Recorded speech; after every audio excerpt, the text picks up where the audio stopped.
As has been emphasized throughout this course, proper use of the risk management process will help you maintain the necessary tactical agility. The risk management process is a roadmap for utilizing all the tools at your disposal for reading conditions, assessing challenges, and measuring your successes on the fire ground. Even with all these tools in play, using the risk management process will never be as simple as working through a checklist.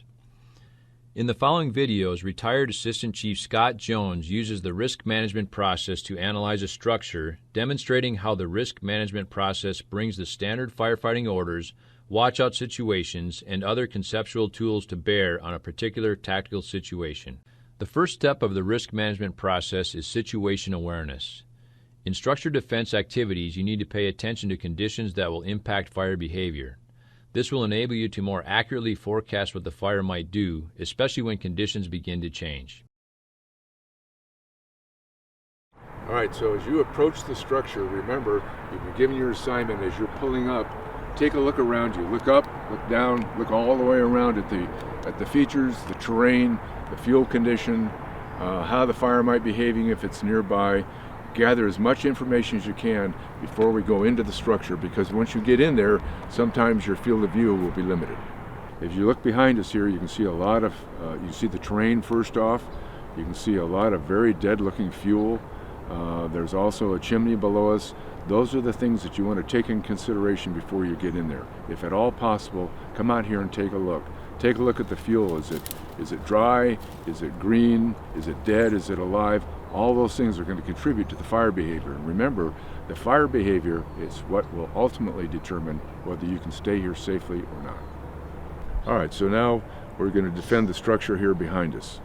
Where do we place the apparatus? Well, in this case, there's a draw right below the driveway here, so that may not be the best position for the engine. Remember, position is very, very important. The safest position probably is up the street, parked next to the hydrant. In that case, you're going to need to extend hose lays down to the structure, but you have the assurance of a good water supply, lots of water. That could be important.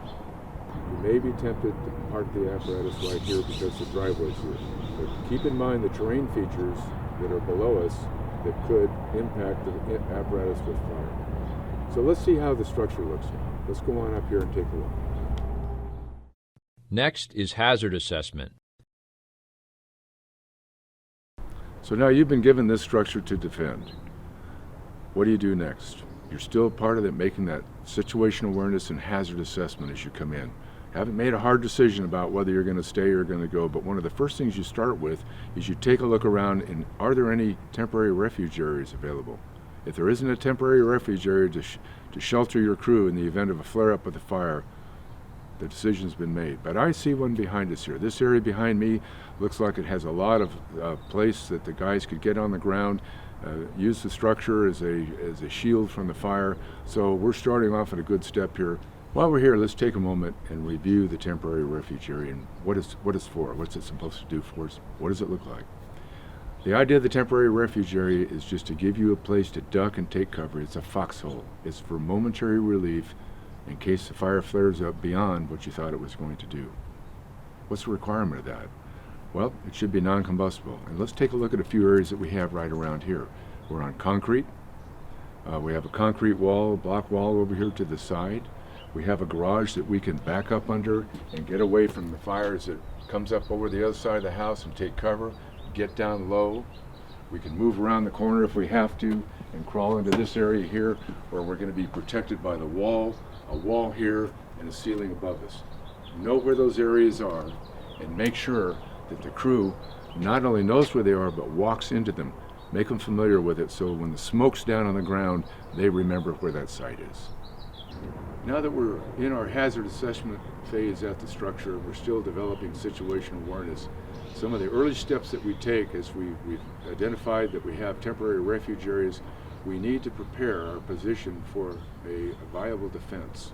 And the first steps that we take is to begin to open it up.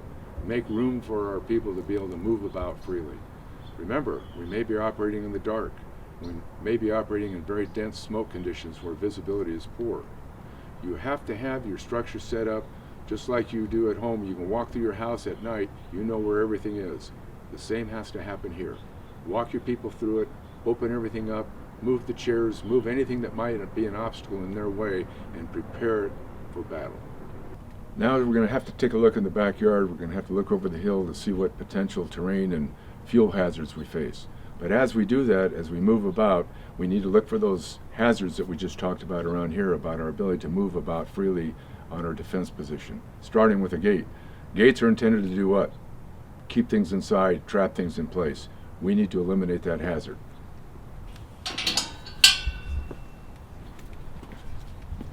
Not only do we open the gate, but we need to take a moment, hose hook or anything, and secure the gate open so there's no way this gate's going to close on us at a time that maybe we need to come back through here quickly. Well, we're still in our hazard assessment phase. And keep in mind, what's important here, the decision that you're trying to make as the engine boss, is can you be here safely? We're going to get to the structure in a little bit about what to do about that. But right now, we're still thinking about, can we be here safely? Is this going to be a prep and defend, or is it going to be a prep and go or a check and go? How do we do that? First steps are, look at the terrain features, look at the condition of the fuel bed, and try to figure out, make a forecast of what do you think the fire is going to do, how intense is it going to be, can I be here safely with my people? Now, part of hazard assessment, of course, is look up, look down, and look around, and that's where we are right now. We're down here assessing the fuel conditions. We're assessing the terrain features to try to help us understand the potential fire behavior when the fire comes towards us. I'm standing in a ravine. We have a lot of dry, flashy fuels below us. The homeowner's done a good job of limbing up the shrubs, but this time of year, if let's say it's in the fall and everything's real dry, all of this will burn. As we continue to assess, basically we call this the battle space. We're assessing the battle space, looking where we're going to be able to operate, moving the hazards out of the way, and now we're looking at the fuel conditions to figure out what's this fire going to be like. How do we do that? How do we arrive at those decisions? Don't forget the IRPG. It has all this information, is all in the book for you. And the risk management part that we're in right now is hazard assessment. And what are those? They're the watch out situations, and they're the look up, look down, look around. Right here in the book will help guide you do this. Do you have time during the fire to do it? Maybe. But if you have time, you should take the book out and take advantage of the information that's provided in there for you. Well, we're approaching that time when we have to make that decision as the engine boss. Are we going to stay here and defend, or are we going to do a prep and go? I think it's defendable. I think we have an opportunity here. There are some definite challenges. The terrain's very steep, a lot of unburned fuel below us. It's in a dead and dying condition, but based on the fire behavior that I'm forecasting for today, this is doable. The caveat is, though, we still have to prepare our battle space. All these chairs and the kids' toys and so forth behind us is what's going to trip us up if all of a sudden the fire behavior exceeds what we think it's going to be and we have to leave suddenly. Remember, every plan we make has to have an option. It has to have a way for us to get out if all of a sudden the conditions exceed what we expected. After hazard assessment is hazard control. This is where you begin working out mitigating strategies for the potential dangers you've identified. Remember to maintain agility in your strategy. All actions need to be taken in light of the fire's behavior, which, in spite of your best efforts, can easily change. Agility means that you consider all your tactical options and that you have several contingency plans in place in case your initial approach is unsuited to changing conditions. As has been discussed before, the acronym PACE can help you remember to make a primary, alternate, contingency, and emergency plan. Okay, now we've gone through our hazard assessment phase and we've decided that for now this will be a prep and defend. So what's next? The very next step is the hazard control in the IRPG. In hazard control, the first elements that you want to consider are the fire orders. How did we arrive at this decision to begin with? Well, we knew what the first fire order was. We knew what the fire weather was for the day. We knew what the forecast was. We're taking the weather while we stand here. Second fire, know what the fire is doing at all times. We're keeping an eye on the fire that's coming. And 3 is basing all actions on current and expected behavior of the fire. That's how we arrived at the decision to stay here to begin with. The next fire, number 4, have escape routes and make them known. That's what this represents behind us. This is our escape route to get back to the safe side of the structure. All right, so the application of PACE, I want to talk about that for a moment. We've gone through our situational awareness, we've done our hazard assessment, now we're down in hazard control where we've decided we're going to prep and defend. We've got our hose line selected. It's very important that we decide that we've got the right hose in place, but our whole plan right now is to have hose lays in place here and pour a lot of water to the fire and knock it down before it gets to the structure. That's our primary plan. The problem is, what if the fire exceeds our fire behavior forecast? What if it's a lot more fire coming up the hill than we thought? This is where your alternate plan comes into play. You as the captain, or you as the engine boss, might tell your folks, hey, there's more fire than we thought. Let's go back to the others, our TRA and the backside of the structure, and we're just going to wait until the fire subsides a little bit. We'll re-advance and come back, reman the hose lay, and go back to fight the fire. So that would be our alternate plan, to go back and get in our TRA and just wait for a little bit. Now, that doesn't work, and the fire continues to press us. It's the time that you as a supervisor have to really be on your game. You're in the contingency plan, you're in C now. It's all about your firefighter safety. We're no longer on the offense. We realize the fire's far exceeded what we thought it was going to be, and now it's your time to decide what to do next.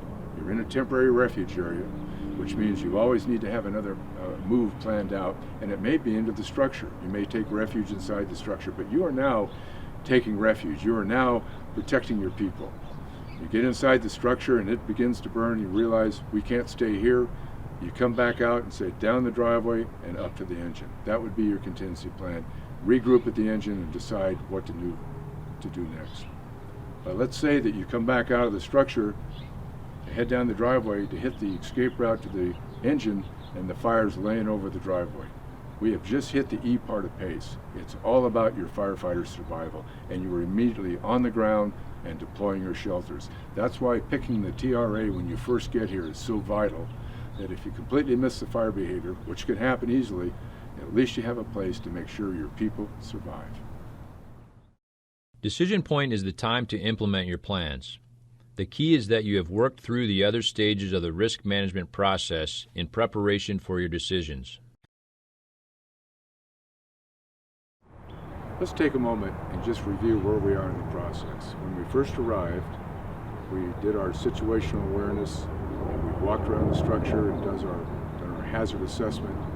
And we've even gone through the hazard control using the fire orders to guide us and help us make that decision. And we've applied PACE as a contingency planning mechanism in case we've misjudged the fire behavior. So those three steps are very, very important before we ever go to work. You can do them quickly with practice, but you do have to follow that process. Now we're at decision point. And decision point is that moment where you, as the engine boss, are going to determine whether you're staying here or whether you're going to leave. And the first thing you have to ask yourself is, in that decision point, have I done everything I can to help prepare the site and my people for the battle they're about to get involved in? Has all the information been based on the fire behavior forecast? But still remember, it's just a forecast. It's the best you can do, but remember you can be wrong. And finally, have you briefed everybody? Is everybody clear on the plan? Now when I say brief everybody, not only have you told them what the plan is, but you've walked them all around so that everybody understands where all the features are, where the tactical refuge areas are, where the escape route is, and so forth. You absolutely have to do that. That's the decision point. Very critical moment. That's when you decide you're going to work. The final step in the risk management process is evaluate. So, for our risk management, we're down to the final step. First one being situational awareness, our hazard assessment, our hazard control, and our decision point, where we just gave the crew the briefing and we made sure that it was all based on what we thought the forecasted fire behavior is. We get down to evaluate. There's a couple of very important things to evaluate here. One is the human factors. That's the people that you're working with, the people that you're supervising. When you just gave them the briefing, were they understanding what you said? Have them repeat it back to you. Are they distracted? Are they tired? Are they busy on their cell phones? Again, human factors is a huge element here, because without the people doing what they're supposed to do for you, you're not going to be effective. And the last part is that situational awareness, or the evaluate the situation. Once you get started with this, how's the plan working? Is it working out like you thought it would? And if it isn't, it's up to you to adjust it. And so the risk management process is a continuous cycle. We start in situational awareness, we work our way through the information we see, we develop a plan, we brief our people, now we stand back and evaluate how is it working. And if it isn't working, it's up to you to change it. The skillful application of the risk management process, the standard firefighting orders, watch-out situations, and other tools in the IRPG will take years of practice to truly master. Begin using these tools now to make wise fireground decisions, saving lives and effectively fulfilling your assignments.